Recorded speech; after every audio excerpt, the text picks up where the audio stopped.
25th day of June 2018, allegedly, according to that thing we call a calendar.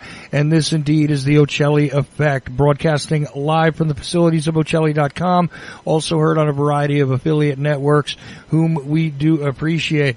Anyway, this is a moon day, or Monday, according to your calendar. And quite honestly, that is the beginning of the week of broadcasts here. But tonight we're going to begin something else. And this is something that we discussed briefly, myself and Jordan Maxwell, last week. I think a little bit on air, but then a lot more off air, regarding what was going to start to happen, a series. And this is something that is out of the ordinary. It is not part of the standard set, although for the next couple of Mondays, Jordan Maxwell will be with me. So I'm going to dispense with my normal standard introductions. Do appreciate you guys for tuning in, even if you are catching this further on down the stream via your Flondel Slab of choice, your applicable application through your podcatcher du jour. You are equally welcome here. And the information tonight, this is what I have to say about it. The world around us is designed to be deceptive. Okay? Many live in fear and perish for lack of knowledge. Doesn't that sound familiar? Facts are facts. Truth is reality, untamed, quite honestly. To educate about truth is an act of love, in this humble speaker's opinion. Tonight is the first of a special series, presentations,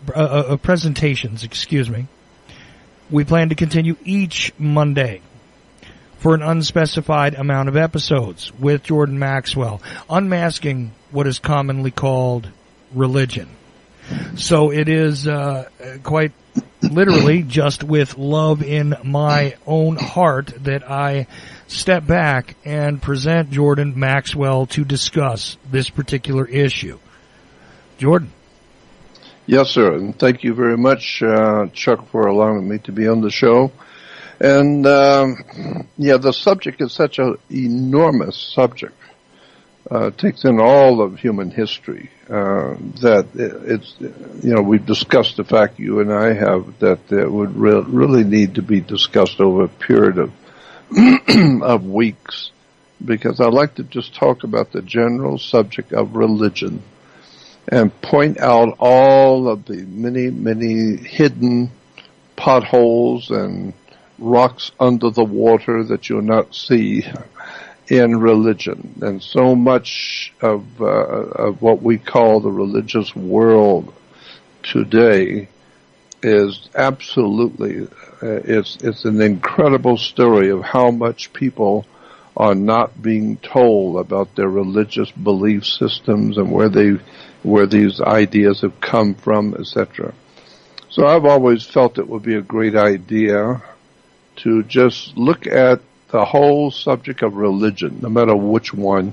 There's so many of them. We will, of course, concentrate on the big three, Christianity, Judaism, and Islam. But very few people have ever asked themselves, why do we have the big three? Why is there always a big three? The three major religions. And in the three major religions, you have the God of the three major religions is always a triune God. He's always divided into three persons, the one God.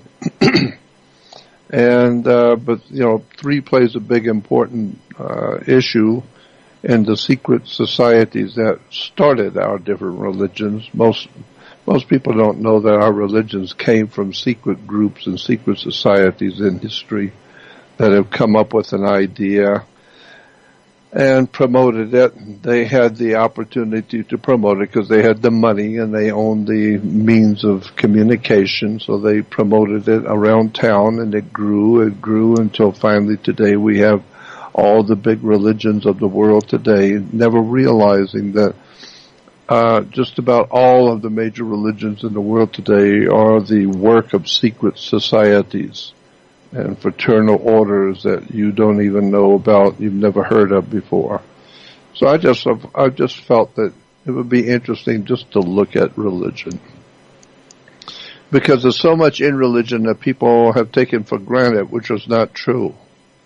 I mean, I'll give you a little small classic example. I mean, you see the Statue of Liberty on Liberty Island in New York. First of all, there's a lot of indication that the Statue of Liberty is not a woman, it's a man. Most people don't know that. It's a man, not a woman. And it's not the Statue of Freedom, it's the Statue of Liberty. This is why it's on an island in the water, because liberty is a term, an international monetary term, that means, this is what a sailor gets when he pulls into port on the ship in the Navy. You ask permission to go up, to go on land. So if the captain gives you permission, and he may not, but if he gives you permission to go on land, then you have liberty. So you are at liberty to go wherever you want. But, he didn't say you were free. You just don't walk off the ship when you get ready. No, you ask permission. So that's why it's called the Statue of Liberty, not freedom. So in America, you're not free. You ask permission. You get a license. You pay the fine. You pay the ticket. You ask the government for permission to do whatever. Virtually everything you do, you must get a permit from the government, a license. You pay a fee to be able to do something. So that's what the Statue of Liberty is given to America. You just ask permission. There is no freedom in America. Never has been. So there may have been a little bit of that taste of freedom at the very beginning, but it was quickly rubbed out in America, because the people who run this world were not about to have people on the earth who could dance around and call themselves free. Europe was anything but free. And so the people who ran Europe, remember, the people who ran Europe ran the world. And so they're not interested in hearing some of those smaller colonies that they owned and financed and organized and directed around the world under the British Empire, were all of a sudden deciding they were going to be free. They didn't need to ask the British government for anything. They were going to be free people. Well, that didn't last very long. Nobody's going to be free, period. And so, one of the things which has been used to manipulate the populations and the peoples of this world is religion, of course. And so I just thought it'd be interesting to look at some of the interesting facts about religion that we're not aware of. Let's start with the three major religions, as I said: Judaism, Christianity, and Islam. I, for one, myself, this is just my idea, my idea based on the past 58 years, 59 years now of looking at theology. My conclusion is that Christianity was the first religion. Judaism did not precede Christianity. Christianity preceded Judaism. Judaism was dreamt up as a religion in the AD. There was no BC religion of Judaism or ancient Israel or the ancient religion of the Jews going back to ancient Israel. My feeling is, based on what I've seen in the past close to 60 years, is there was no ancient Israel, period.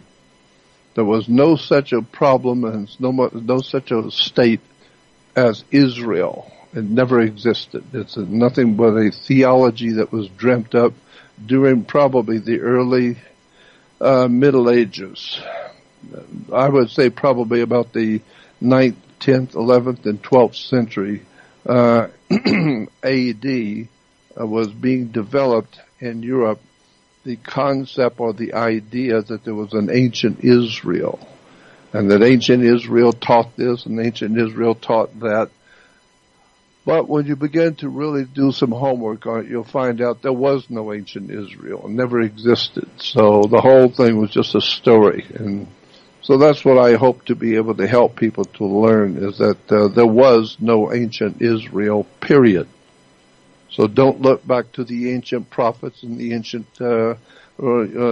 writings, because all of those ancient so-called writings of the ancient Hebrews were actually Knights Templar Masonic documents, probably dreamt up during the 8th, 9th, 10th, and 11th century A.D.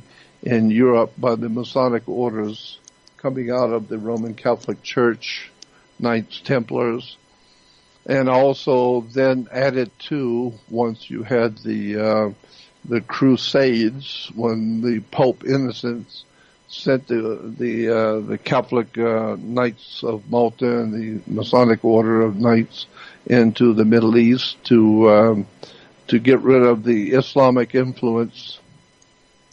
And when those Christian knights came back after the Crusade, they had learned a lot while they were in the Middle East. They learned the alcohol, the drinks, they learned the customs of the people. They learned from the assassins how to kill. They learned all kinds of interesting concepts and ideas coming out of that ancient culture in the Middle East. And so they brought those ideas back into the Catholic Church. They brought those ideas back into the fraternal orders of the Masonic orders in Europe today. And so a lot of people don't know that a lot of the teachings in Judaism and Christianity actually comes from the Knights Templars, the Masonic order inside the Catholic Church that dominated Europe. And of course, you'll have to remember that, Rome as a dictatorial power, Rome has dominated the earth for, 2,300 years. First of all, with the coming of the Republic of Rome, and then eventually under the Caesars of Rome, has dominated all of Europe. And then, of course, with the fall of Rome, about the 5th century A.D., the fall of Rome, you now have today the papacy, the Holy Father. The Pope is even referred to as the Pontifex Maximus, which was a term that was given to Caesar when Caesar ruled Rome. So we still have the Roman Caesar today, where all the peoples of the world, no matter who they are, no matter what their religion, what color they are, they all come to Rome and bow down on their knees and kiss the ring of the God Father, because he represents God, the Pope, and he is the Holy Father, so he's the Godfather. And so when you talk about the mob and the Godfather, you need to look at the Vatican. That's where the real Godfather rules from. That's why all the big-time gangsters and mafiosis in history, when they were shot down and murdered, they always had big Catholic funerals. And all the cardinals were out there, officiating over the big Catholic funerals of all the criminals. And you need to also check and find out why the Pope wears the Jewish yarmulke, the little cap that the Pope wears. We see it as a Jewish yarmulke, but the Pope wears it, and all the cardinals wear the same thing. So there's something going on with the Roman system. And so for 1,600 years under the Vatican has ruled Europe, period. All of Europe has been dominated by the Vatican. And for 1,600 years, the entire world of mankind has been dominated by Europe. So all roads lead to Rome. Ultimately, the Holy Father, as far back as the fall of the Roman Empire, the Holy Father has been the dominant power in Europe. And Europe has been the dominant power on the earth. So much for the presence of Almighty God. And a professor of mine one time said, when you're talking about these kind of subjects, you need to define your terms. So when you're using words in theology, you need to define what you mean by those words. So when you hear someone talking about God, I always ask, would you define what you mean about God? Because, a lot of people talk about God, but everybody has a different idea about what they're talking about. Most people have no idea what they're talking about. So my first entrance into this whole subject of religion is to look at the words and the terms and the symbols that have been used by different religions of the world, and look at the beginnings of things. Go back to the very day it began.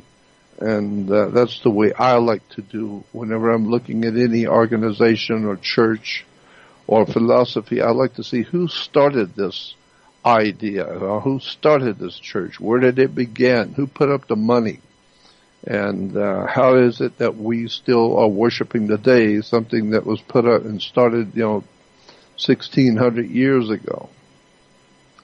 And so in relation to Zionism, for instance, if we're talking about religion, let me just bring this little point in about Zionism.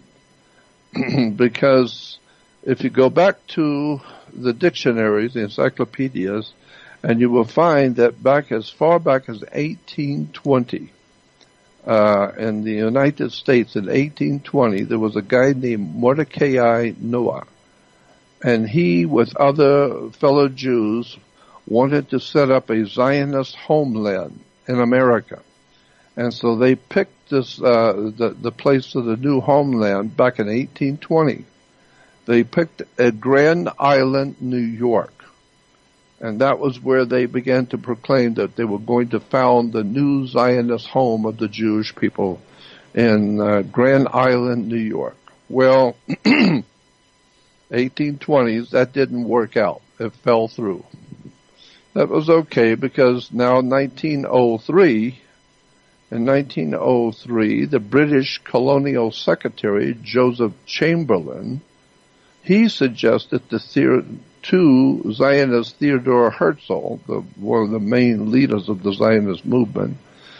So back in 1903, British colonial secretary Joseph Chamberlain suggested to Theodore Herzl that he should put the homeland for the Jews at the Mau Plateau in Kenya, Africa.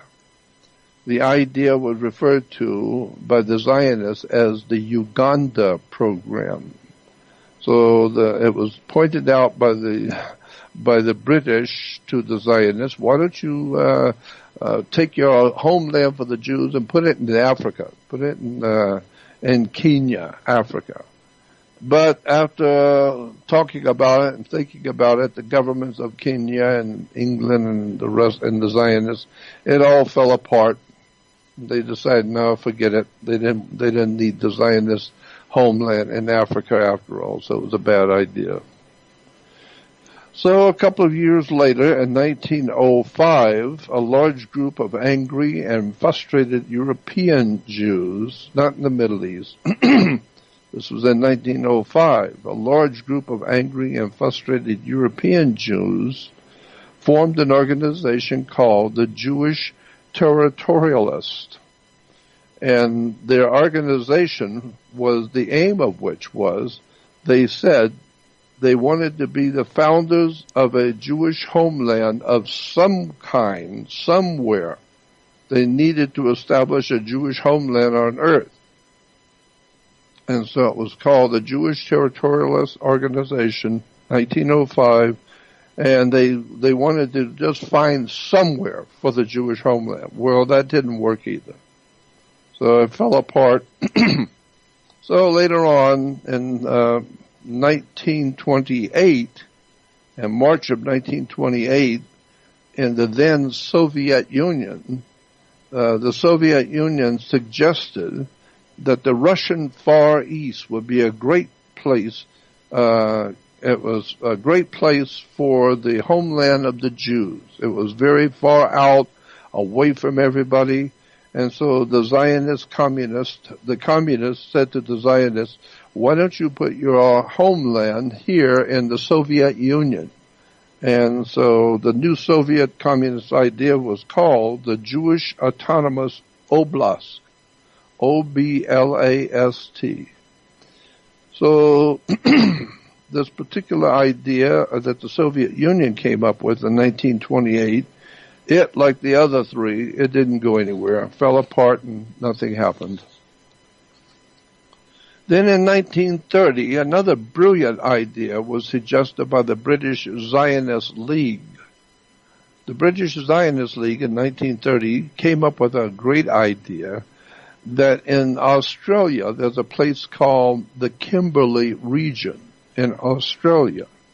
And that would be perfect for a Jewish homeland in Australia. So large, so incredibly large and spacious. And it was called the Kimberley region in Australia. And so they decided that was where the new homeland was going to be, 1930 in the Kimberley region of Australia. But after thinking about it for a few months, the Australian government officials, they said, no, not in our backyard. That's not going to work. So that one fell apart again. Later on, shortly afterwards, the Premier of Tasmania, Robert Cosgrove, came up with a dazzling idea. He suggested that the homeland for the Jewish people should be in Port Davey, D-A-V-E-Y, Port Davey area of southwest Tasmania. Now, this is the Premier of Tasmania, Robert Cosgrove, and he said, why don't the Jews put their homeland in Port Davey in southwest Tasmania? That would be a great idea.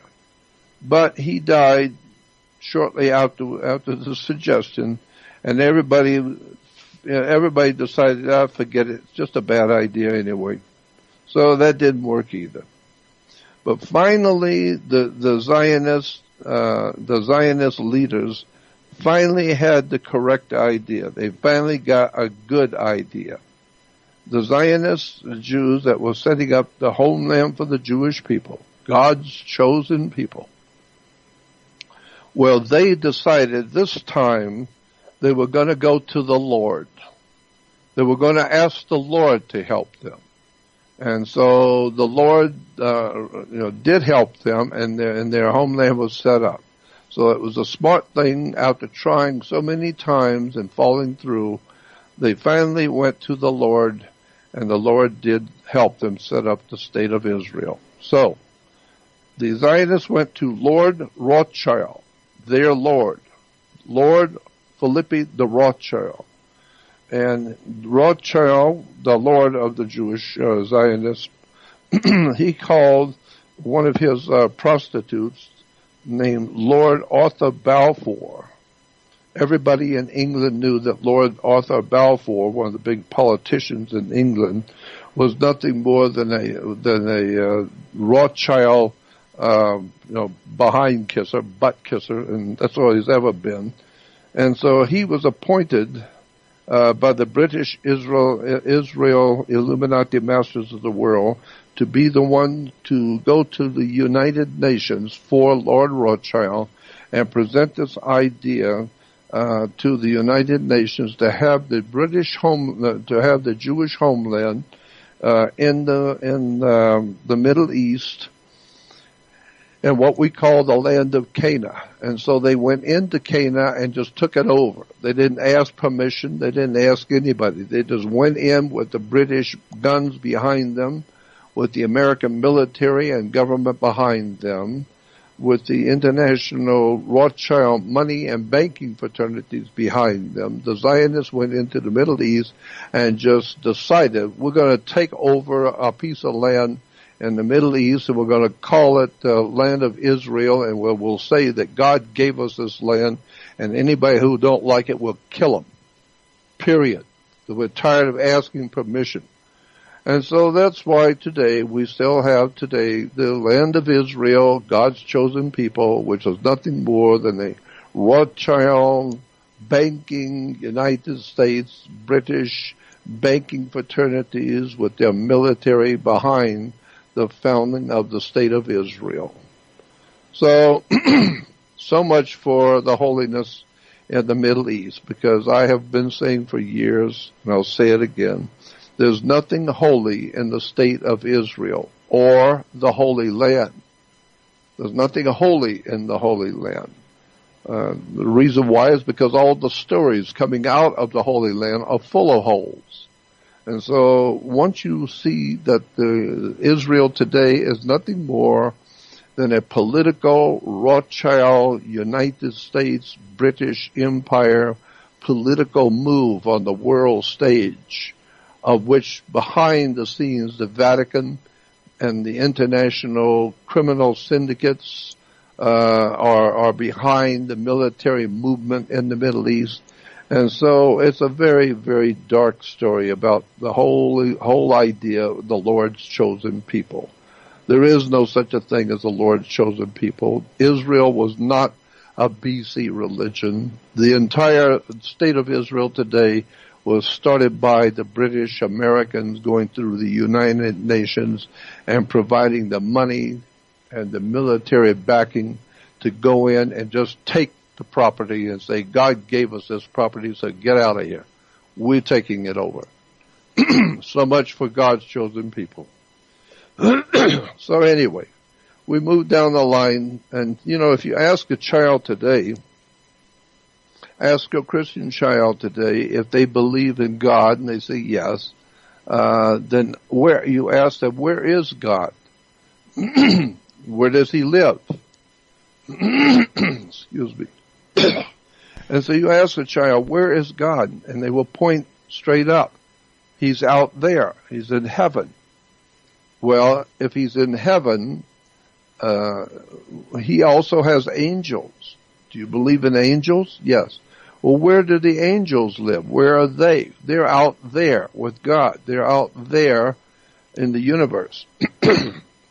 So I don't know if you know this or not, but if you are from out there, like God in the angels, then you are extraterrestrial. But if you're from Alabama or live in New York, or you were born in Canada, then you are terrestrial, meaning you're from this earth. But we are to understand that God and the angels are not of this world, so that means they're out there, they're extraterrestrial. So, there's an interesting story that probably you've never heard. I talked about it maybe once or twice on shows, but I think it bears repeating now. If you go back to a book today, which is you can still find in libraries and you can still buy it in the bookstores today, the book is called The Theogony of Hesiod. The Theogony is Theogony, Theogony of Hesiod, which is spelled Hesiod.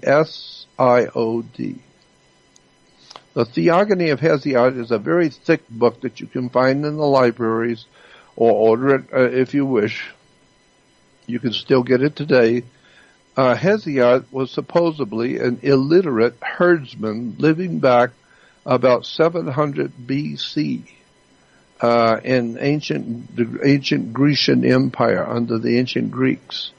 And according to Hesiod, who was an illiterate herdsman, he said that in his book, The Theogony, he said that one night while he was out looking over and watching over his sheep, that three separate angels were glowing angels. They floated up to him. He said they didn't walk up to him. It was as they floated in the air up to him. And they called themselves, they told Hesiod that they referred to themselves as muses. M-U-S-E-S, muses. From which we get the word today, museum, or music. Amusement. M-U-S-E. Muses were the three angels that appeared to Hesiod, 700 BC. They said that they talked to, Hesiod said that they talked to him telepathically. And they told him, the three angels said that they wanted him to write a book about the gods that rule over our heavens, not the whole universe, but the gods that ruled over us, we humans, in our heavens. And so he told them that he was illiterate and couldn't read or write, and they said that would be fine, because they would do something that they would call channeling, and they would overshadow him, and he would just put the pen to the paper, and they will write it for him. So they told him, don't worry about the fact you can't read or write. We will do the automated writing for you. And we will download for you the pecking order of the gods in your heavens. So it was a strange idea that these three angels came to Hesiod back in the ancient Grecian Empire and said to him, we want to tell you about the gods that are over this earth. And we want you to write it so other people can read it. And he said, I'm illiterate and I can't write. So they did the writing for him. And so it was called channeling. We still have the same kind of thing happening today, where spirits will overshadow a person and talk through them. So anyway, then they went on to tell him that the God over our particular solar system in the Milky Way galaxy we're part of, and I do mean a small, tiny part of, but we're part of the Milky Way galaxy. And the muses, the angels, told Hesiod that in our galaxy, we have something called our solar system. And there is a God who has been appointed to be over our solar system. And he is the God over all human life and on the earth. So when you hear humans talking about God, the muses said that God's name is Zeus. Z-E-U-S, Zeus. And Zeus is the God of the earth, and he is the one that has created mankind and has the full dominion over the earth and all life on it. And so later we find out from the angels that Zeus lives on a floating city. They call it a floating city in the universe, and just outside of our solar system. That Zeus, our God, lives in a floating city in the constellation, in a star constellation of Cassiopeia. So there we have our God over the earth, according to the theogony of Hesiod. Our God is Zeus, and he lives in a floating city, and it's in a section of the star system called Cassiopeia. Very interesting. The muses went on to tell Hesiod that if Zeus were to drop an anvil from his front porch and drop it down to the earth, if Zeus were to drop an anvil, it would take 9 days and 9 nights and so many hours for it to hit the earth. Well, it's fairly easy to calculate that distance at which an anvil would fall. So multiply that by 9 days and 9 nights and so many hours. And so it was easy to calculate the distance to a little over 3 million miles from Earth. And so according to Hesiod and the three muses, or the three angels, Zeus lives a little over 3 million miles from the Earth in a star system called Cassiopeia. And Zeus is our Father who art in heaven, because he's up there in heaven, a little over 3 million miles up there. And so our Father who art in heaven is Zeus. And hallowed be thy name, Zeus. And of course, so that's the name of that tune. So now, back in 1930, there was an American astronomer named Karl Jansky, K-A-R-L, Jansky, J-A-N-S-K-Y. An American astronomer named Karl Jansky, 1930, Carl Jansky built the first radio telescope, and he won the Nobel Prize and was called the father of modern radio telescopes.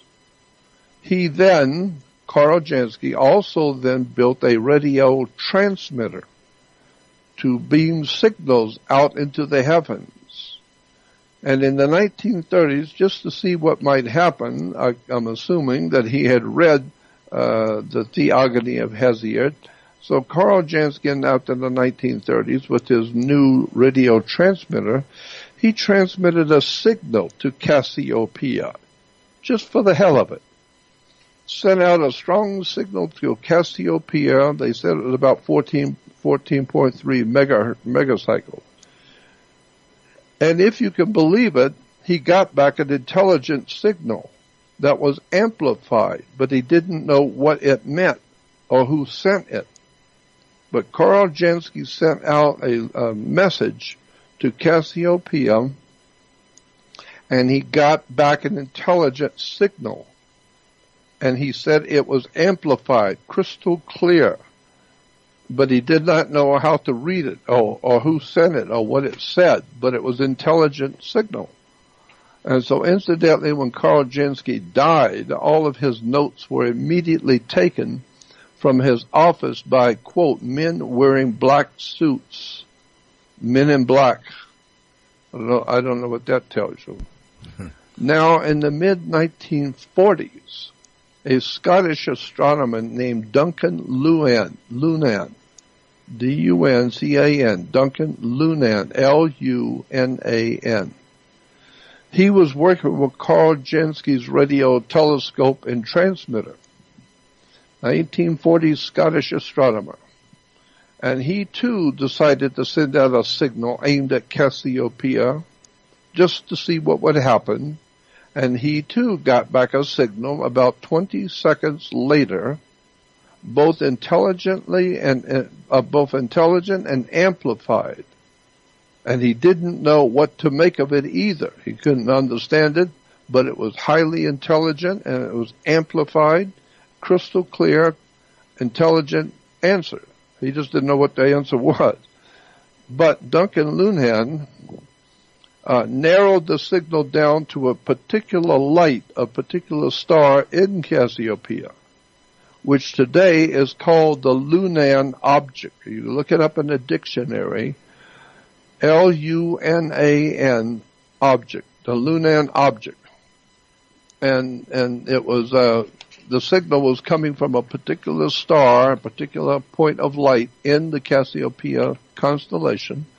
And that particular little piece of light, that little dot of light, we call the Lunan, what is it, the Lunan, wait a minute, there's so much document here. Object. It's called the Lunan object. Okay. Now, you can go in an encyclopedia and read about the Lunan object.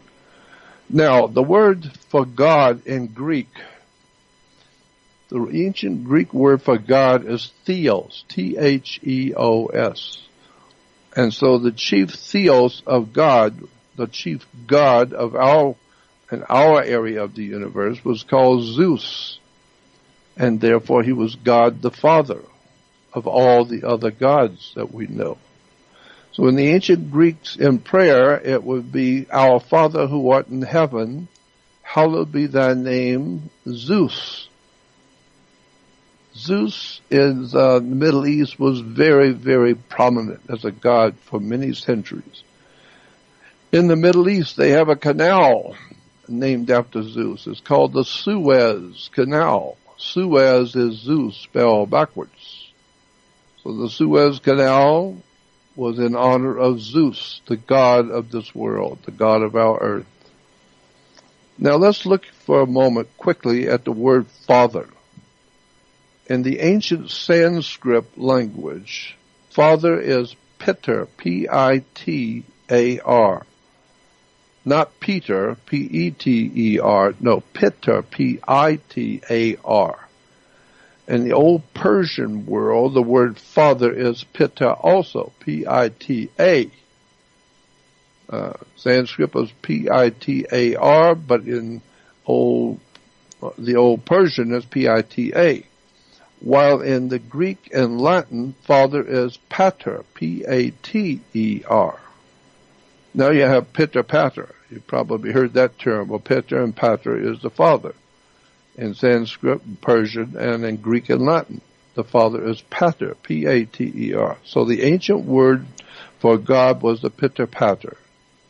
Again, in ancient Greek, the father god named Zeus was referred to as Zeus Pater, the father god. Zeus Pater, or God the Father. In the Latin, God the Father was Zeus, but today we don't spell Zeus, Z-E-U-S. It's spelled D-E-U-S, Dios. And so Dios is God today. In Latin, Dios. No, Z-E-U-S, Zeus. And so in the ancient Rome, the god or Zeus was called I-U hyphen Peter, P-E-T-E-R. I-U and then Pita, which is Zeus in the Roman religion. I's are interchangeable with J. So Zeus or I-U hyphen Peter becomes J-U hyphen Peter, or Jupiter. So Jupiter is I-U Peter. So while we're on the subject, the Greek Zeus became the Roman Jupiter. The Romans took the Greek Zeus and turned his name into Jupiter, Iupater. And another name for Jupiter was Jove, J-O-V-E, Jove. And that's in the Bible. So when you hear someone say that God is love, L-O-V-E, I've heard that for many years, and I thought, what are you talking about? That doesn't make any sense, that God is love. No, it's not God is love, L-O-V-E. It's God is Jove, J-O-V-E. J's and L's are interchangeable. So now we understand God is Jove, Jupiter, or Zeus, Pater. So, in the ancient world, it was believed that the god Zeus protected the royalty. He was said to be the Zeus, the god over the chosen, the royalty. So Zeus, the god, chooses who is to be royal, and he will protect the royalty.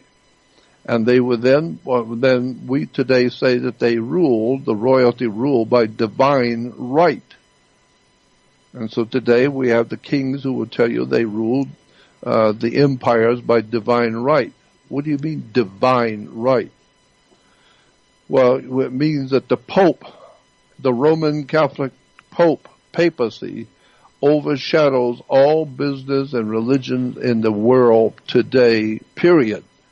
And so if the Pope appoints you and allows you to be a prince or a king or whatever, if he allows it, then you have a divine right, because he represents Zeus, Pater, or Jew, Pater.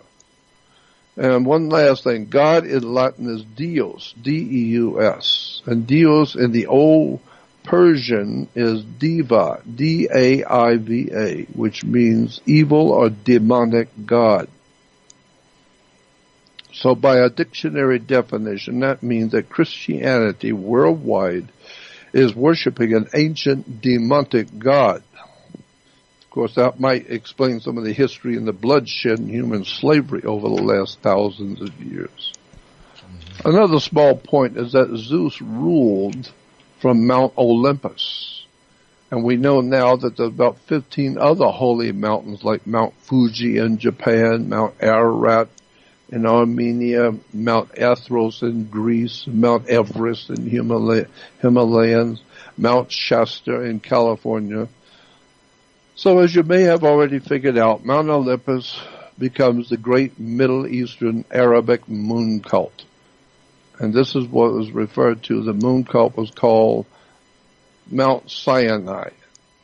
So when you understand that the moon god in the ancient Middle East Thousands of years ago, the worshippers in the Middle East worshiped the moon.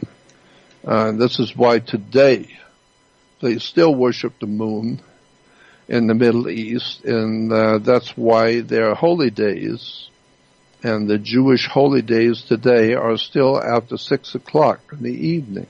So Jews count their days from 6 in the evening to the next day at 6 in the evening. So from sundown to sundown is the Jewish day. While Christians are worshiping the sun, God's sun, the light of the world. Of course the sun's the light of the world. So the Christians who are worshiping the sun they count their days from the sunrise to the next sunrise. While Jews count it from the sunset to the next sunset. Why? Because in the Middle East there was a worship in the ancient world of the moon god. And the moon god he lived in the mountains. So if you were if you were in Egypt or on the Sinai desert, west of the Sinai, you look every evening in the east, and about 6 o'clock, the moon would come up from the mountains. There's a high mountain range in Sinai. So about 6 o'clock, the moon would come up behind the mountains. So to the ancient people, the moon worshippers, they said the moon was their god, and that he lived in the mountain. Why? Because every night, every evening at 6 o'clock, he finally wakes up and comes to see the world. And so it's at 6 o'clock, the moon god comes out. So that's why today the Jews are still worshiping the moon god and have their holy days after sundown. And they will even tell you they have a lunar calendar. Of course they have a lunar calendar because the very word Sinai comes from the moon god's name. Go look this up in a dictionary. Go look this up in any dictionary. Look up moon god in the ancient Middle East, and his name was Sin, S-I-N. That's not a word that we use in Christianity for the falling short or doing something bad and you committed a sin. No, Sin, S-I-N, was the name of the moon god in Arabia. That was his name, S-I-N. And in the ancient Arabic tongue, it goes back to the mountain of the moon god. And the mountain was Ai.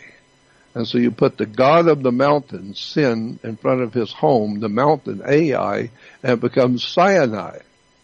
So Mount Sinai is Sin Ai, the mountain of the moon god Sin, who lives in the mountain Ai. So when we hear all these wonderful stories about Mount Sinai and the holiness of the Israel, and then you come to find out that actually, no, if you go back and do some research, you'll find out that, no, the god was Sin. He was a moon god. And, so his worshippers during the Middle East, would worship him after 6 o'clock in the evening, because that's when the moon god comes out. And so there's where we get the holiness of Israel, and our holy days of Israel today is after 6 o'clock. They have holy days after 6. Why? Because of the moon god's sin. That's why if you go into Egypt, if you go into Israel today, you're going to a synagogue, S-I-N. In America and England, it's S-Y-N, but in Israel, it's spelled S-I-N. Synagogue. Synagogue is a house of the worship of the god Sin, S-I-N, the moon god. So, let's understand that the whole of Jewish religion is based on the ancient moon god Sin, and the whole idea of the house of Sin was the house of synagogue. And that all of this goes back to the old ancient moon worshippers and the holy days after sundown and all that kind of thing. This just opens up a small portion of a bigger story. And so we'll have a lot of things to talk about in the future in relation to the general idea of Judaism and Christianity, Where did they come from, and what are some of the background of the teachings of both the Jews and the Christians? Where does it all come from? And now we also... Well, right, Jordan, at this point, right, because we're actually coming very close to the end of the first hour, and I think this is an excellent place to actually break off a little bit early than I normally would. But I think this is a perfect spot to stop. One thing that I do have in my mind from the beginning of what you said, though, is very shocking, and that is that I have always been taught to accept the idea that Judaism preceded Christianity, and you have an idea that it did not. And this is very interesting to me. And I do believe we'll have to get some more history on what has brought you to that idea. But, right. But honestly, thus far, there has been a whole lot of information, and I would tell the listener, if you're not taking notes at this point, you may want to go back and listen to the first hour again, because, you know, the ideas and the entire structure of what is being laid out here is fully organic. I have said very little in this first hour because that is the design of what it is we are going to do here. Just for people's notification, so they understand why they haven't heard from me. I didn't fall asleep. I didn't go away. I didn't leave Jordan all by himself without him knowing what he was going to do. This was absolutely intentional. So we're going to take this break right now, let Jordan get a drink and resettle, and also all of you to try and absorb what has already been discussed here in the first hour of the Ocelli Effect. We'll take this break for as long as Jordan wants to, and we'll be abbreviated break there. At a natural break point, as I said, during the time when we did it. And Jordan Maxwell is with me, and he is doing the first part of a very special discussion regarding religion in general. Now, we're not sure how many parts this series will have, but this is only part one. And for the most part, people might notice, like I said, I have been rather silent. That will continue to be the condition here. And we will take breaks at a natural point where I think they need to be. And that's the way it's going to happen here. This is going to flow very organically, not very regimented, but extremely well-textured and layered in a lot of information, some of which, quite frankly, I have never heard before. I have never quite fully grasped before. I'm aware of a lot of what Jordan is talking about, but I'm sure you, the listener, are saying at certain points, yes, we know this part, but maybe we never heard that, and that is the point of it. I do believe that this series will fill in a great many gaps in people's knowledge, and also shake some people out of their stupor for lack of knowledge when it comes to this particular subject. So, again, with this in mind, I go back to Jordan. Well, thank you very much. There is really... like I said, I don't believe that there was a BC religion called Judaism. I don't think that there was anything before the 9th, 10th, 11th, and 12th century AD in Europe. The reason why I think the story was put into a book, because the people of all three religions, Judaism, Christianity, and Islam, are referred to as the people of the book. All three peoples, all three religions are referred to as the people of the book. Why? Because it's all three religions are based on a book. And so if it's not the Quran, it's the Bible. If it's not the Bible, it's the what we call, the Christians call the New Testament, the Old Testament. And so it's all written down in a book. Well, I believe that the book talking about the Old Testament was probably written by the Catholic monks and the Knights Templars, the Knights, the Masonic Order of Templars in the Catholic Church going back to the 8th, 9th, 10th, and 11th century and 12th century. And that today what we call Judaism was invented probably about 150 to 200 years ago. It was not, there was no such a thing as ancient Jerusalem and ancient Jews and ancient people. But there is a religion that says it goes back to thousands of years. But I think that that is just a book. It's just written in the book. Now you got to find out who wrote the book.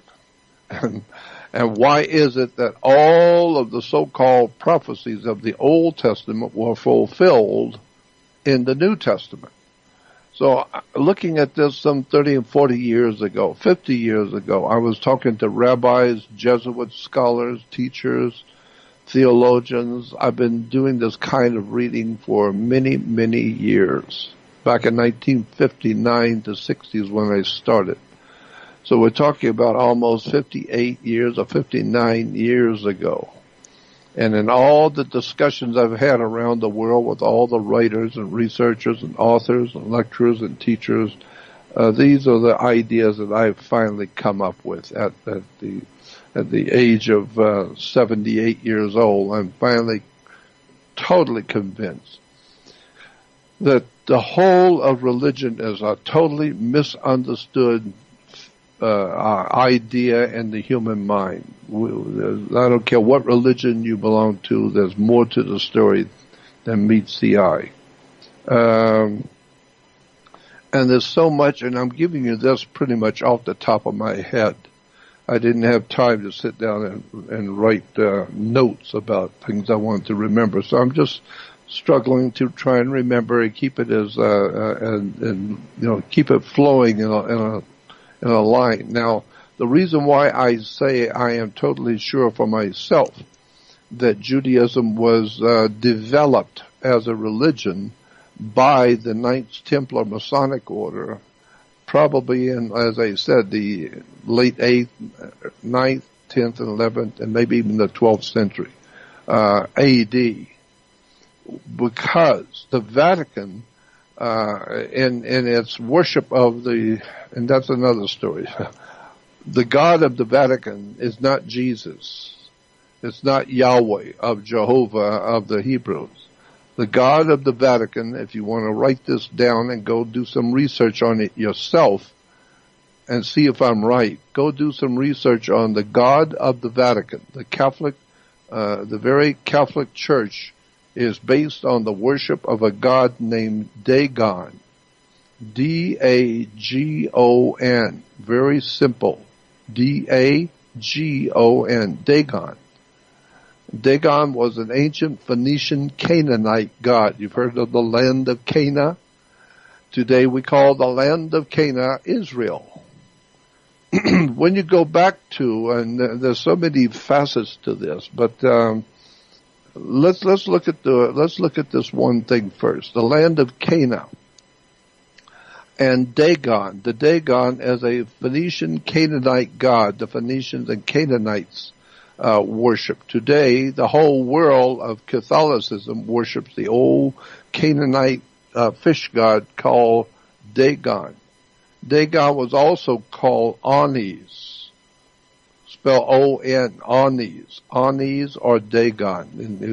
Either one you look up, it will tell you the whole story of where this ancient god Dagon came from. It's supposedly he came out of the sea. In the Middle Eastern stories that come out in the ancient world, Dagon came out of the sea. He was a god who lived in the ocean, and he came out and taught the humans how to plant food and how to run a government and all the other things he showed us how to do. And then he went back into the ocean, and every now and then he'll come out and have some new ideas to give us. And so today, the Pope wears the hat of Dagon. He worships Dagon, and so he's leading the entire world. The papacy leads the entire world of so-called Christianity. It's not Christianity at all. It's Dagon worship. And so the Pope is leading the whole world in the worship of Dagon, the fish god. And this is why today there are so many Christians around the world, both Catholic and Protestant. So many Christians and so many Jews around the world, believers and non-believers.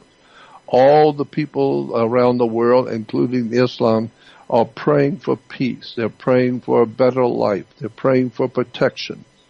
So we're always talking about, we're praying to God for this or that.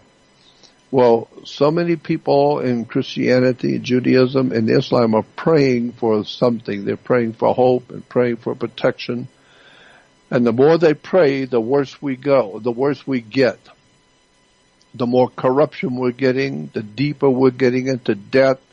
We're waking up to find out that our whole entire world is crumbling in front of us, and there's a whole dungeon of demonic depravity coming for the world called the New World Order, with people being thrown into prison. Your rights and privileges and your rights and protections are all gone in America. America is in a horrible place, and she's lost everything. She's lost her jobs. She's lost her property. She's lost her freedoms. She's lost her rights and her protections. America has lost its financial support. America just lost everything. Period. They've lost it all. And now the only thing left to lose now is their minds. So now Americans are losing their minds. They're going into shops and restaurants and blowing up buildings and shooting people, and every day there's a shooting and a murder. Something's going on every day. It just shows that the whole of Western civilization is breaking down. It's falling apart. Why? Because they have built their worship on things which they did not understand, and they're ultimately going to wake up and find out that the entire world of Christianity, Judaism, and Islam are all based on the worship of demonic depravity, gods of the ancient world, and we never realized what was going on. We never knew. We just were born and raised into a system and accepted it, and nobody ever read anything, nobody questioned anything. So now we're finally paying the price. What goes around comes around. Now our great civilization that we thought we were promoting around the world is falling apart. Why? Because it's not real. It's based on ancient paganry, based on ancient occult sciences that we have no knowledge of at all. So, when you go back into the history, and the reason why, and I forgot to bring this out, the reason why I believe that Judaism was dreamt up as a religion in the AD, the early AD 9th, 10th, 11th, 12th century AD, and was not a BC religion at all, is because we know that all of these stories coming out of the ancient supposedly BC religions of the world were not true. We now know that. It's all over Israel today. Scientists and philosophers and archaeologists and paleontologists are saying there was no ancient Israel, never existed. Some of the best minds in the academic field that Israel today has are writing books. Many people are speaking out. Many professors and teachers are saying that there was no ancient Israel, period. There never existed. There was no King Solomon. There was no King David. One of the earliest Bibles I had, and I can't remember what it was because I've had to move so many times and I've lost it. But there was an old Bible I had that's everywhere in the Old Testament that I would call the Old Testament. Everywhere the word King David would appear, it didn't say King David in that particular old translation. It would say King Druid. Not D-A-V-I-D, but D-R-U-I-D.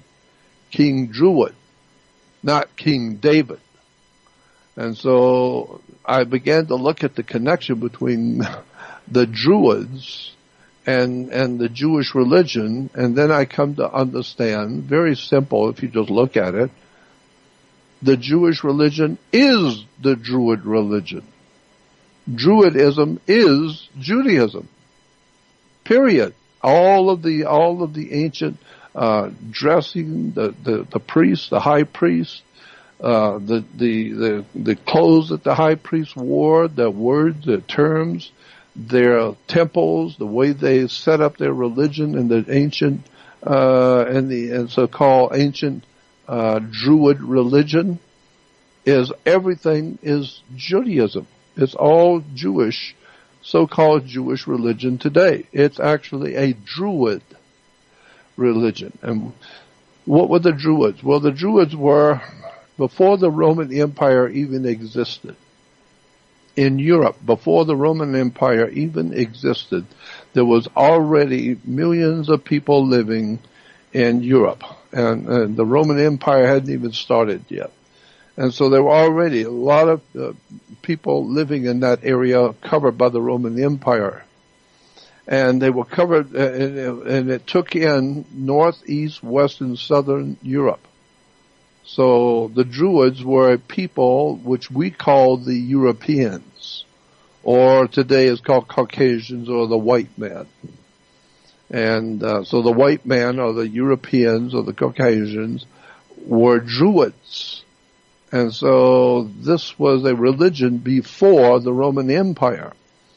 And so one of the most important symbols in the Druid world of life in Europe, and of course the Druids ran all of north, east, west, and southern Europe, which is incidentally where we get the word news. N-E-W-S is north, east, west, south. N-E-W-S, news, comes from the four corners of a continent.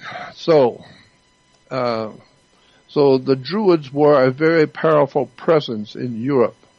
So if you were a doctor, a lawyer, or a politician, or a teacher, or anybody who had important positions in society, you were a Druid if you were in Europe. European, white man, Druid. And so the Druids were a very powerful priesthood. Now, one of the most important symbols in the Druid religion in Europe was a magic wand, like Merlin the magician, and today we even have the orchestra leaders who wave their magic wand when conducting an orchestra. The waving of the magic wand, or Merlin the magician from England. So magic wands were always made out of the wood of a holly tree. It's made out of Hollywood. And once you understand that Hollywood is nothing more than a so-called Jewish establishment, no, Druid establishment. And then you find out that there's a very big, important connection between the Druids and the Germanic peoples. The German peoples, they gave us all kinds of Druid religious belief systems and Christmas and the holly tree. All of this is a European Druid system of life and government. And today I am telling you, you may find this very difficult to believe, but if you do your homework, you will find out I'm right. And I've talked with many, many scholars in the field who are far better than I. And they have all agreed that I am correct in my assumption. You will find that what we call the German people today, Germany and the German people, the German presence in Europe, is the same as the Jewish presence in Europe. In my book, the Jewish and Germans are one and the same thing. The Jews are the Germans, or the Germans are the Jews. And so there's a dark, dark connection that most people have never even thought of, that connects the Jewish idea, the Jewish philosophies in the world, the Jewish religion, with the Germans. And the Germans and Jews share a lot of things that you never even thought about. And well, let me just interject here real quick, because they do call it magic in Hollywood, right? It's Hollywood magic. It's kind of right there in your face what it is. So this makes a lot of sense when you think about the common vernacular. But one thing that you passed over a couple of times, and the basis for these religions at this point, coming from something that seems to have been authored by the Knights Templar in one way or another, I think it is appropriate to describe what the Knights Templar actually were, because many a theory and many an examination has gone around regarding this, and I've got to tell you, a lot of it is very misinformed, a lot of it is very misleading. Even the fact that today there is an organization that still calls itself the Knights Templar, which is under the Masonic orders, just like, the Freemasons and these other secret societies. It still exists, and yes, they have their, ostensibly their public face where they do charitable deeds and things like that.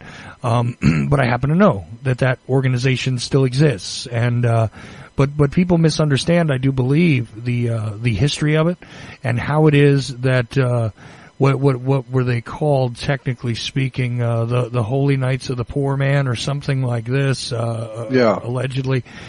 How is it that they would come to do this, and precisely what are the Knights Templar? Well, I think that the Knights Templar, as you say, is true. It's a very big subject, and it's been used as the basis for the Indiana Jones movies, the Raiders of the Lost Ark, and the Last Crusade. And they talk a lot about the secret societies of Freemasonry in Europe and all that kind of thing. So it's a very big subject. But the reason I'm saying that I believe that the Church, the Vatican, came up with the idea of Judaism. I think it came up with this idea and promoted it. Why? Simple. The Vatican is now presenting itself to the world to be the solid focal point of world Christianity, representing the Almighty God on the earth. But in order to do that over the centuries, going back into the really history of Europe, going back into the first, second, third, fourth, fifth, and sixth century of Europe, the Church required and needed to have a legitimate foundation. If you're going to build something, you got to have a good foundation. You build on concrete. You build on something that's sturdy. You don't build on sand. And so the Church was building on sand. It has no official connection to God at all, has no official connection to anything at all. It's just an ancient cult worshiping Dagon, the fish god, and the Phoenician Canaanite god of Anis. And so this whole ancient mess that we refer to as the Vatican and the Catholic Church today around the world, it needed a legitimate, de jure, and real foundations on which to base the Church's existence today.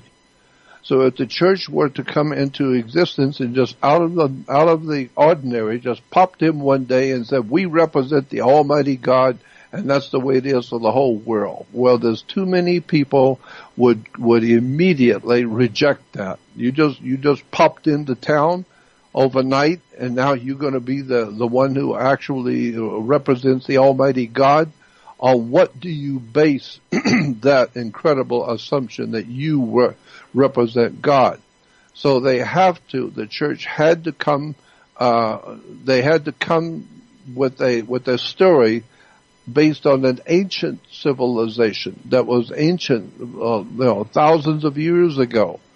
And so it's not just the Catholic churches today is the ultimate authority on the earth representing God. No, they base their position on the ancient world and going back into the ancient world of the ancient Hebrews and the ancient God of the Hebrews and all of the holiness of ancient Israel and all of that stuff, which is which is nothing more than creating a story. Just like you could create a story about your family and talk about all the wonderful things they did and how they set up governments and they were this and they were that. And that's why you should be considered today, to be so holy and righteous because of your family. Then we come to find out, no, your family was just like everybody else's family. They didn't do any of the stuff you said. But if you can control the news media and radio and television and the printed page during the Middle Ages, you could propagandize the whole world into believing that the Catholic Church sits on the ancient foundations of the Jewish revelation, the Jewish people, God's chosen people, and the holiness of Israel, and all of that nonsense is nothing but propaganda that never existed. And today, like I said, there are paleontologists, archaeologists, and scientists and teachers all over Israel itself are writing books about how there never was an ancient Israel. The whole thing was a story. There was no King David. There was no King Solomon. There was no temple. There was none of it. It's all just a story to give the Catholic Church and the Christianity a solid foundation upon which to say we are we're the carriers of the great legacy of the ancient Hebrews and the ancient God of the Jews. They were God's chosen people, and today we are the Christian fulfillment of all of that today. When actually, no, the entire superstructure of Western civilization is a religio-political, financial, military empire that has no basis with God or anything decent or anything holy. It's just basically sex, drugs, and rock and roll. It's a military industrial complex. And then when you begin to see how when watching movies like Godfather and the third one in the series, Godfather 3, where the mafia is actually in the Vatican dealing directly with the so-called Holy Father. And then you begin to see the connections with the Cosa Nostra and all the secret societies and criminal societies in the world coming out of Rome, coming out of Italy. And then you get into the dark secret societies of Italian Freemasonry. It is one hell of a dark, evil story. And then the first two world wars in Europe. And so something is going on here, and it hasn't got anything to do with Jesus or anything holy. This is a well-laid plan for thousands of years to fool the entire world into believing that the church today, as the Catholic Church, is sitting on the records and all the ancient, wonderful history of the Jewish people.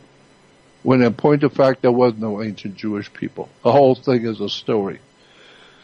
And that's why it's falling apart today, because that's the way things work. Eventually, it's all going to fall apart, and the Vatican will have to change with the times. And that's another thing we could talk about, the different symbols in the Catholic Church, where do they come from, and the words and the terms and the history. All of this is shadowed in darkness, and we're not being told any of this. So as far as I'm concerned, the Vatican represents the worship of an ancient pagan deity from Phoenicia, Canaanite deity, and it's just an incredible story of betrayal and lies and deception. All you got to do is have an honor. You got to not only be able to look, like the Bible has Jesus saying, you look with your eyes, but you don't see. You listen with your ears, but you don't hear. And with your heart, you don't get the sense of it. And that's exactly right. The people of this world, they look with their eyes, but they don't see what the Vatican really is, what the Catholic Church really is. They don't see the history. They don't see it. Why? Because they don't want to see it. They're not interested to see it. And so they're making a lot of money, being a part of the establishment. So everybody just goes along to get along. I've seen that all my life, people going along to get along with their organizations. Why? Because it's their money. Their livelihood depends on what they don't see.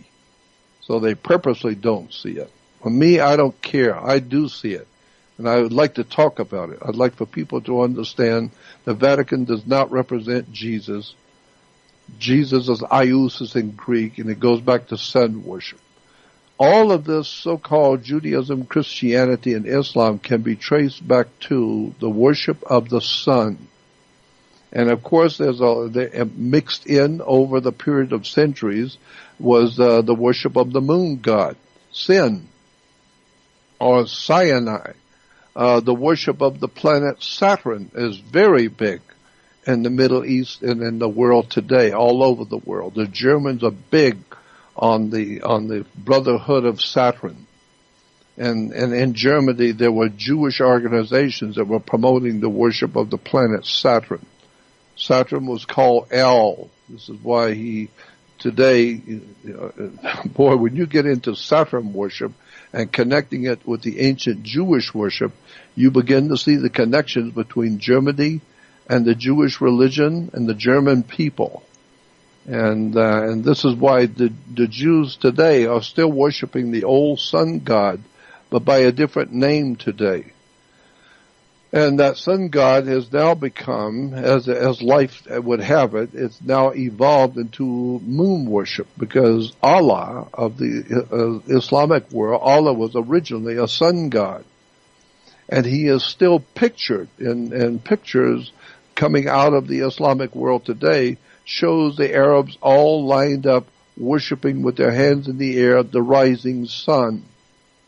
And so, but Allah now today is understood by the academics of the world. People who study the religion of Islam know that Allah is the same moon god, going all the way back to the moon worshippers, and that brings in the moon worshippers we call the Jewish people. There were no Jewish people. There were Phoenician Canaanites. They worshipped the moon. And the moon god today is Allah. Allah is a moon god. But Allah and Yahweh for the Hebrews and Allah for the Arabic, were both sun gods originally. And that's why and that's why today the foundation of Judaism and Christianity and Islam, but especially Judaism and Christianity, is the sun worship of the ancient sun god in Egypt. And this is why the ancient Egyptians said you can't see God. Nobody can see God. But you can see his offspring, his son, S-U-N. And I have been criticized, many times been criticized by people who say that I am mixing up the word S-O-N with S-U-N, the sun god, S-U-N. And so Jesus is referred to as God's son, S-O-N. And Jesus is God's son, the light of the world. Of course the S-U-N is the light of the world. What else lights the world if not the sun? And Jesus is God's son because he is our risen Savior. Of course it's a risen Savior. The sun, every morning, 5:30, it rises. And it is your Savior. You don't think so? If it goes out, we're dead in 3 weeks. The sun is the life of this universe. The sun is the life of our solar system. Without the sun, we're frozen and we're dead and gone. Right. So Jesus is God's son, the light of the world. Yes, the sun is the light of the world. And he is our risen Savior. Yes. And he had 12 helpers or 12 apostles. That's right, 12 signs of the zodiac. And he walks across the sky in 12 steps. And so in the ancient Egyptian religion, the sun was a sun god, and the Jews today still worship the sun god of Egypt. That's their main god. Everywhere on the earth that you go to any synagogue, this is true on any continent and any place on the earth you go, if there's a synagogue, go in the synagogue, and you will see the name of the Jewish God is in 4 letters. And because the name of God is so holy that in Judaism you cannot use his name. God's name is so holy. So they have, in Judaism, they have given you 4 letters, which represent the Jewish God, the God of the universe, God's chosen people, and the God of the chosen people is Yahweh, Y-H-W-H, and so his name is so holy, though, that you cannot pronounce it. So the Jewish religion has given the 4 letters that represent the God of the Hebrews. So you don't have to use his name, and so those 4 letters are referred to, and ask any Jew, go to any encyclopedia and look it up. The 4 letters for the Hebrew God, which is the sun god of Egypt. The 4 letters for the Hebrew God is called tetragrammaton. The tetragrammaton are the 4 Hebrew letters for the abbreviation of the God of the Hebrews. Tetragrammaton. It's tetra, meaning 4. Gramma, meaning letter. Letters, like A, B, C, is a gramma. So tetra, 4, gramma, letters, aton, A-T-O-N. Tetragrammaton, A-T-O-N, is the god Aton in Egypt. Look up the word A-T-O-N and then look at the last 4 letters in the tetragrammaton. And then you will see always, every single time you will see those 4 letters representing the God's name of the Hebrews, it will always be inside a circle of the sun. Every synagogue, every place you will go, just put it into, go on the web and just type in tetragrammaton and see, and go to image, and you will see all over the earth the Jews always put the name of their God, that abbreviation name, tetragrammaton, and it will always be inside of a sunburst. A sunburst. Why? Because the sunburst is representing the Aton, or the sun god of Egypt. And then when you understand the connection between the Jewish people with their tetragrammaton, worship of the sun god, and then connecting that to the German people, as I said before, and what was the most important symbol in the Germanic world? It was the picture of the sun. And then Adolf Hitler used the sun also, the Aton symbol, and he called it the swastika. Well, if you don't realize this, you may not know this, but in Israel today, if you go to Israel today, there are certain synagogues in Israel that are very old. They go back hundreds of years, but they all have on their floor a big, huge swastikas on the floor of the synagogues in Israel. So the Jews were using the tetragrammaton, or the symbol of the swastika, on the floors of their synagogues. A very obvious connection to Adolf Hitler, using the symbol of the swastika, which is a sun symbol, the sun symbol of the Aton. Get it? Tetragrammaton, the sun worship of the sun god Aton in Egypt. Go look it up in a dictionary or encyclopedia, and you will see both the Germans, the Germanic peoples, the Christianity of today, the Jewish people, all of these in Western civilization, all over the world in the Western civilization, are worshiping the Aton, the symbol of the sun god of Egypt, the tetragrammaton. So wake up and understand why it is that people are praying for peace and praying for their families, and the more you pray, the worse it gets, because you're worshiping pagan gods. And that's all you've been given, is the pagan deities, pagan gods, the Aton from Egypt, the fish gods of Phoenician Cana, the Vatican. Protestant Christianity is nothing more than one of the offsprings of the corporation. The Vatican is a corporation, and so is the British government. The British government is a corporation. The United States is a privately owned company, is a corporation. It's a municipal corporation incorporated in Delaware. We're no longer the United States of America. There is no United States of America. We are the United States. Go look it up in the dictionary. Do something really strange you've never done before. Go read a book, and you will find that the United States of America, the republic that was founded back in 1776, died and is gone. It no longer exists around the world. People and politics around the world know the United States of America does not exist. There is no such place. There is a place today in North America called the United States.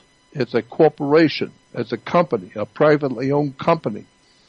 And you need to find out who the owners of the United States Corporation are. It's an incredible story. But in 1871, after the Civil War was over, if you think about it, the Civil War was one of the bloodiest wars mankind's ever fought. And so it was a civil war in the United States. Well, after the war was over, this country was anything but united. We were here, and we're all eating, but we're not united. So we're no longer a United States. We've been very disunited. So one half of America is killing the other half. So we're not United States. Right, all true. You know, Jordan, it's interesting because you said in Western religions you see the sun, but quite honestly, in Eastern religions you see sun worship as well. The swastika existed, according to archaeological studies, to the Hindus and the Buddhists. Hindus and the Buddhists, plus, I mean, of what course. do we call Japan today? The land of the rising sun, is it not? That's right. You know, so I think sun worship seems to be something that has gone around the entirety of the planet. It has. In one way or another. It absolutely has. Absolutely. Yeah. Now, another thing that you'd mentioned, and I'm sorry to interrupt again, but, you know, I think this is very relevant, is that you mentioned the god El.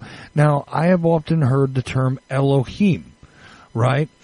And I've heard that used by more than one individual, and I wonder if you wouldn't address that. Yeah. Let me do that. Let me talk about that real quick. First of all, in Hebrew, there is no Hebrew religion. I mean, there is no Hebrew language. First of all, understand there is no such a thing as a Hebrew language. There are people that we call Hebrew, and they speak a particular language. And since we call them Hebrew, and they're speaking their own language, we call that language Hebrew. But there is no Hebrew language. That language is not Hebrew. It's Hebrews speaking it. So it's like in America. We all speak American here. No, we don't speak American. We are Americans, but we speak English. Well, the Hebrews do not speak Hebrew. They speak a Phoenician Canaanite tongue. It's called Phoenician Canaanite. And so that language, the Hebrews speak it today, and so we call it Hebrew. No, it's not Hebrew. It's a Phoenician Canaanite, and the Hebrews are speaking it. So, you know, wake up and get an education. The Jews are speaking a Hebrew language. Well, Hebrew is not Hebrew. It's a Phoenician Canaanite language. And that's why when you connect it to Germany, the German and the Germanic world, the Germanic people, they are also Jewish, but they are speaking Yiddish, which is a German Phoenician Canaanite, you know, combining German with the Phoenician Canaanite or Hebrew. So once you understand, there is no such a thing as a Hebrew language. There's a Phoenician Canaanite language that the Hebrews speak.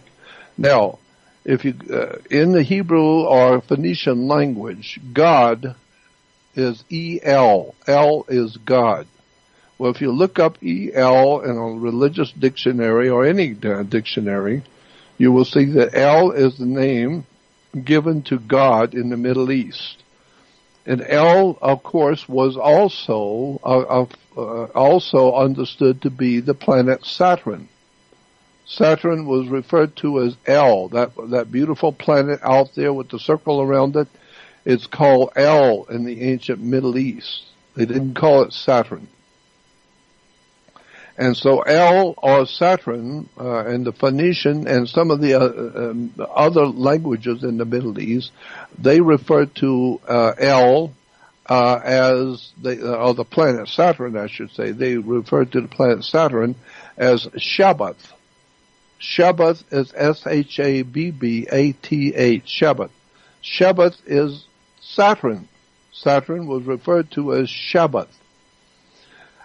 And go get a dictionary and look up Shabbat, and it will tell you that is an old Phoenician Canaanite, so-called Hebrew word for the planet Saturn, Shabbath, Shabbat. So if you're going to worship the planet Saturn, then you set aside a day, and it's called the Sabbath. No, not Sabbath, Shabbat. Shabbat was the god of the Sabbath. And so you have a rock group called Black Sabbath. That's exactly right. Black was the color associated with the planet Saturn. And Saturn was called the Black Planet, the dark place, the dark force. And this is why today judges wear black robes. Darth Vader wears a black robe. Dracula wears a black robe. Catholic priests wear black robes. When you graduate from university or high school, you wear a black robe. Black robes represented the planet Saturn, Shabbat. He was worshipped on the Sabbath. So remember, Christians and Jews, remember to keep holy the Sabbath. Sabbath is the worship of a planet, of the divine, of a dark force in the universe called the planet Saturn. Wow. I mean, go back and look at where this stuff comes from. And so today, the Jews are still worshiping the sun god. They still have parts of the old moon god religion. They got the old lunar calendar, and they have a lot of the parts to the old lunar religion, like going out your holy days after sundown. But today, Judaism, coming down through the last couple of hundred years, has now accepted as their main god the planet Saturn. Saturn is as another name for the Saturn in the Middle East was El, E-L. And so today, when you go to Genesis 1:1, and it says in the Bible, in the King James Bible and other Bible translations, it says the same thing. In the beginning, God created the heavens and the earth. But if you go to the Hebrew first, go to the old Phoenician Canaanite Hebrew Bible, Jewish Bible first, and read it there in Hebrew, you will see it doesn't say that. It doesn't say in the beginning God created the heavens and the earth. That's in the English translation. Why? Because the English were very good at translating the King's English.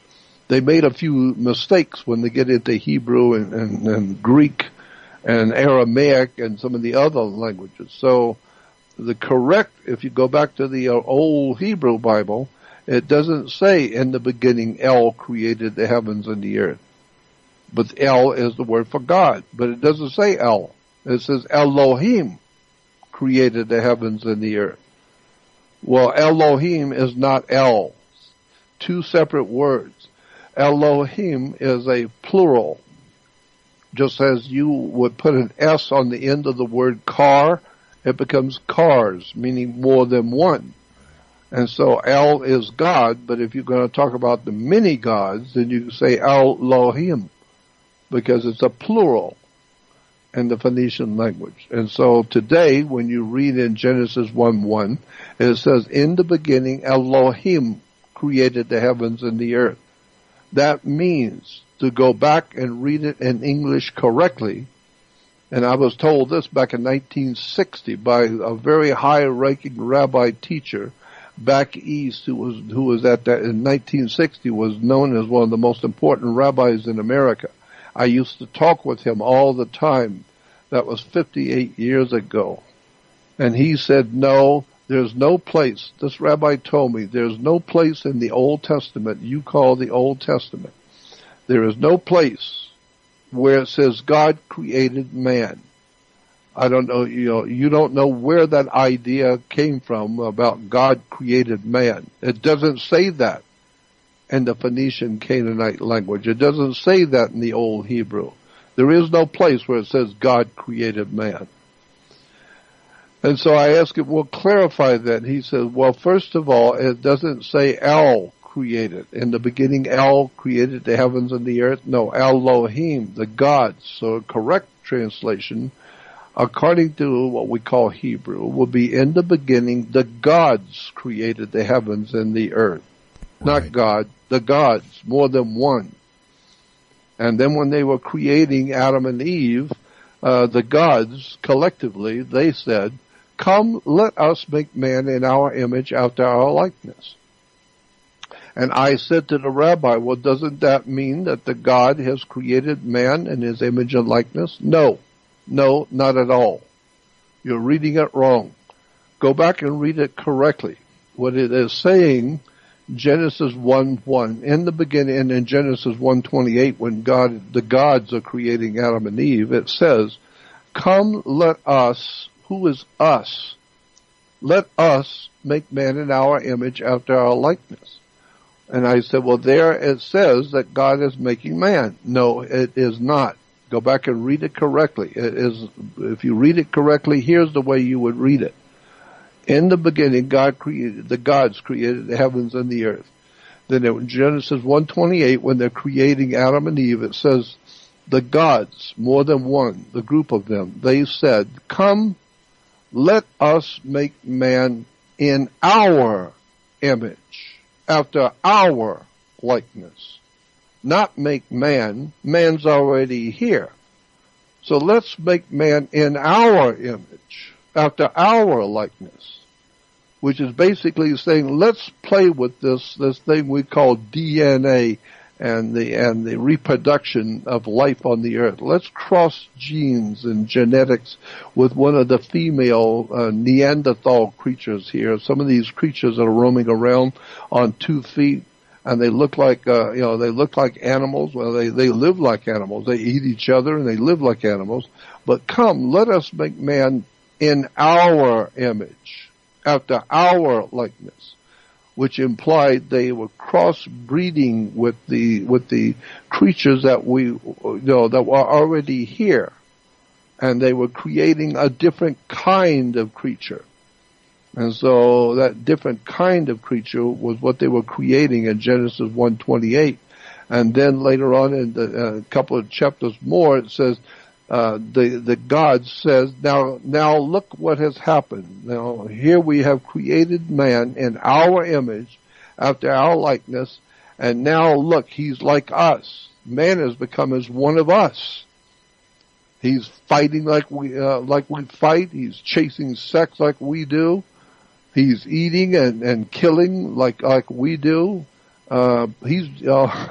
We created him to be like us. Well, he's like us now, and now you're going to have to deal with him because you put too much intelligence into him.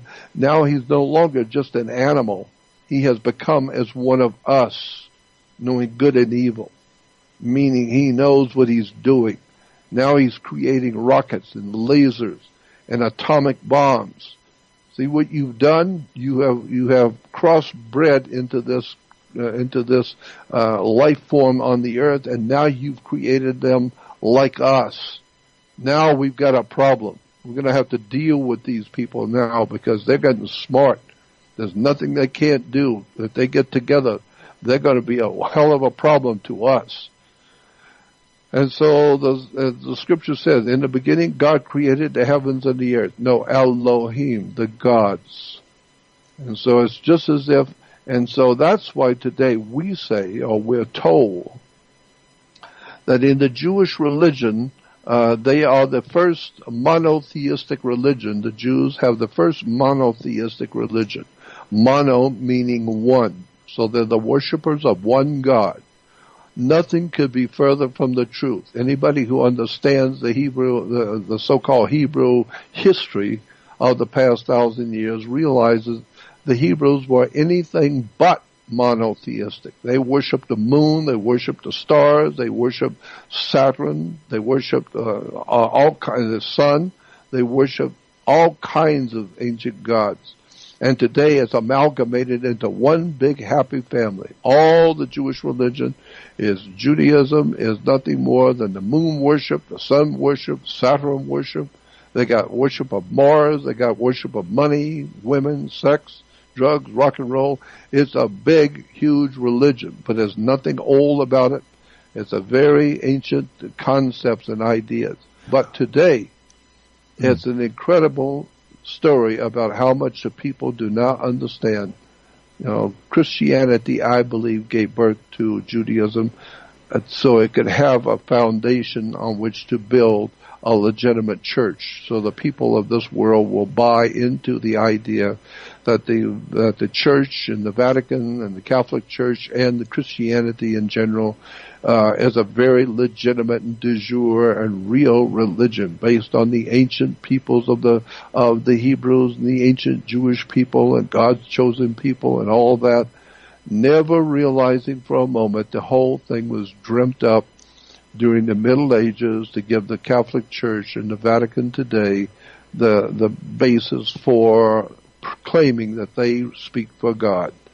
Well, as we get close to the end, because we're only down to the last 10 minutes or so, Jordan, I wish to offer something else here. You've given us two examples where in the text itself, if read with the proper translation, in two places there, these are not the only ones, where there is an implication that there is not only more than one God, but more than one God named, even when God speaks in what most people refer to as the Old Testament.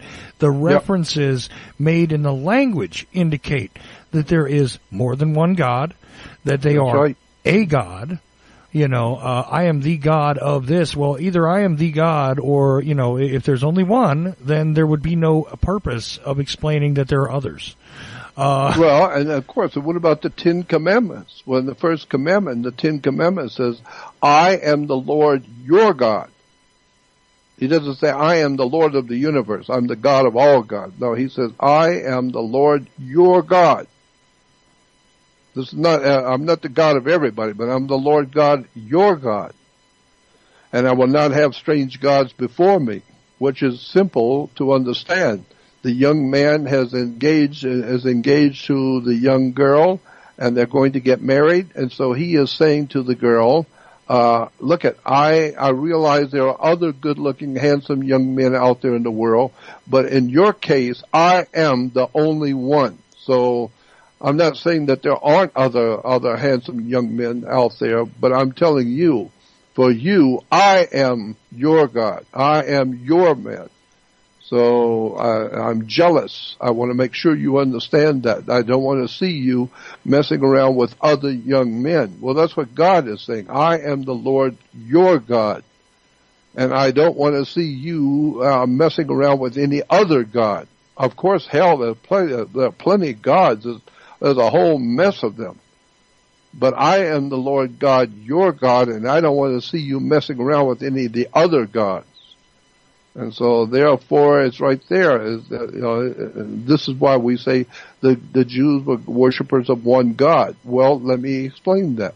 If there were 15 gods standing in front of you, and they're all quiet, standing there at a rapt attention, and you pick the one you like, and you look at all 15 and look at their record and see who they are, and then you decide to pick the one you want to be your God.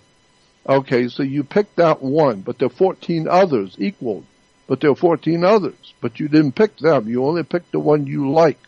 So therefore, we can now say that you are the worshiper of one God. That's right. You're the worshiper of one God, but there's 14 other ones. And that one God said, I don't want you messing with those other 14. Airhead, remember that? So I am the one you picked.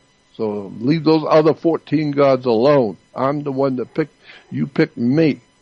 So I am the Lord God, your God. And I'll not have any other gods before me. He didn't say there were no other gods. He said, I don't want to see you messing with any of them. That's the bottom line. Right. So that is, but it's right there in the language, Jordan. It's not as though, and it's funny because when people discuss this, that's why I brought up Elohim, because I have stated before and basically been called, many different names for explaining that right there in your text. If it's read properly, it tells you that there are gods, plural. And yep. But that's not what's taught. You see, what's taught and what's written and what is. Now, these could all be three separate things at any given moment when you take a look at this subject, right? Of course, yeah, of course. But that's like anything else. I mean, that's just like the history of your country. I mean, we've been told all kinds of things that are not true. As a matter of fact, if you really get into it like I have for 60 years, you'll find basically nothing on the earth that you've ever believed is true. Period. Across the board. It's all lies. It's all been put together 1,000 years ago in Europe that you didn't know anything about. You don't know anything about what's going on in the Vatican behind the scenes of 500 years ago. You don't know anything about 800 years ago in the Vatican. You have no idea what's been going on politically or sociologically in the Vatican or in Europe, around the world. You don't know anything about what's going on. So the bottom line is that this is an old story, and it's just now beginning. I think it's an idea whose time has come to begin to tell the people the truth about where the church comes from, where religions come from, and that there's nothing holy in the Holy Land, and that's why there's nothing but bloodshed and violence all over the Holy Land, because it's a place of violence and lies and deception, political, money, Rothschilds, banking, international banking, it's just an incredible display of ignorance and ill-informed stupidity because we are worshiping old ancient gods.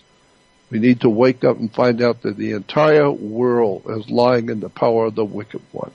That's what the scripture said. The whole world is lying in the power of the devil. Well, you take the word, you take a D as in David. You take the letter D and put it in front of the word evil, and it becomes devil. And you take one of the O's out of the word good and it becomes God. God is good and the devil is evil. You begin to see how the whole world has been led. And see, we were born as little babies, and we grew up never realizing that the adults around you were little babies and that they grew up into big babies. And so they just go along with what they were taught, and other people go along with what they were taught, and the whole world goes along with whatever their culture has taught them. So that today, nobody knows beans about nothing. Nobody understands. Nobody realizes. We've all, on the face of the earth, been lied to, deceived, and you haven't even scraped the surface. We got a lot more to talk about in things, times to come. Well, absolutely, and I do believe the time has absolutely come for this conversation, but unfortunately this will be just about the end of the first part of this series. And I urge you, the listener, to go to JordanMaxwellShow.com. That's JordanMaxwellShow.com, because that is the only website that is Jordan Maxwell's, and that's all there is to say about that. Okay. Bottom line, yep. JordanMaxwellShow.com is where you go. Now, obviously, this isn't all about promoting Jordan's work necessarily tonight, because this is a special presentation, and we did keep a very narrow focus. I'm grateful to see in the chat room that a chatter states that this is one of the most blasphemous pieces of banter they have ever heard. I want to say thank you. And Jordan, blasphemy against that which is blasphemous almost sounds like doublethink, doesn't it? Mm-hmm. I mean, the truth is always, I think the great Egyptologist Gerald Massey said it best. He said they, meaning the religious people, they are going to find it difficult when they find out they have accepted the authority as truth, rather than the truth as the authority. And people do not like being told that they are wrong. Children in school don't like having to stand in front of the class and find out you didn't do your homework and everyone's laughing at you because you don't know the answer and you don't know this or that because you were ignorant and ill-informed and you didn't do your homework. Well, that's the same way Christians and Jews today feel. They don't like learning for the first time what they've accepted as truth is now being shown that's not the truth. Now they have to deal with it. And it's going to obviously mean that they have not done their homework, and now they're unhappy that you are now, bringing a light. I mean, that's all there is to it. If you were sound asleep and somebody came in your bedroom and woke you up, and now you got to deal with it. And they don't like that. You turn away from the light. Anybody flips the light on and you turn your head. You don't want to see it. You don't want to be awake. You want to go back to sleep and be happy. Well, I'm not happy. I want to know the truth. And like the movie said, you can't handle the truth. So I know there's a lot of people in this world can't handle the truth. Me, I learned to handle it a long time ago. Right. And the thing is, I'm very sure we're going to get some negative feedback from this, but here is the trouble. When you're in a very, very deep sleep for a long time, nobody enjoys being awakened. However, sometimes it is necessary to be woke up when there are many things to do. The ship is sinking, yeah. And if it's an emergency, which I do believe we have reached that point as a species, that this is an emergency, this is a time to wake up because it is time to take measures, and it is exactly the appropriate time to rip the veil away, so to speak, not just peek behind it, but rip it away and take a look at what's actually happening to this family of human beings. If you're going to church, you are referred to as a believer. How long have you been a believer? Are you a believer? I'm not a believer. I want to know. So I don't expect me to be a believer. I go to the library and get a reference book and read the encyclopedias and read the history of the churches, and finally you'll see what I saw and what everybody else sees if you bother to look. Well, that's it. If you bother to look, and I know you have if you have been listening to this show again, this is only part one of a special series of presentations from Jordan Maxwell.